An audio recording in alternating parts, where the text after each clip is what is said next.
Now, the calendar says the start of summer is still a month away, but it feels more like July rather than mid-May. And wouldn't you know it, gardeners are looking for the best practices to keep their plants and yards resilient against these high temps. News 4 San Antonio's meteorologist Joe DiCarlo has more on what you can do to stay safe.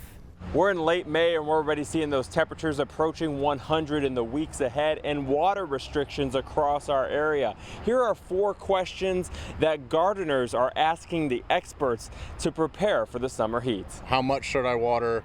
When am I allowed to water? Can I plant stuff? Xeriscape options. All are important questions and considerations when looking to garden in the heat. We went straight to the experts for answers and spoke with Jeremy Bastian from Moon Valley Nurseries. Roughly during the summer, you're gonna want to look to water at least 3 times a week. If the plants are droopy and the leaves are curling up, typically that means you don't have enough water. If the plants are droopy and the leaves are curling in, especially on trees, typically that means too much water. For watering restrictions, Jeremy suggests looking at the fine print and knowing specifically what's allowed and what's not. That typically just restricts you from running your sprinkler system. You can still go out there and water by hand most of the time. For planting, you can still plant during the summer.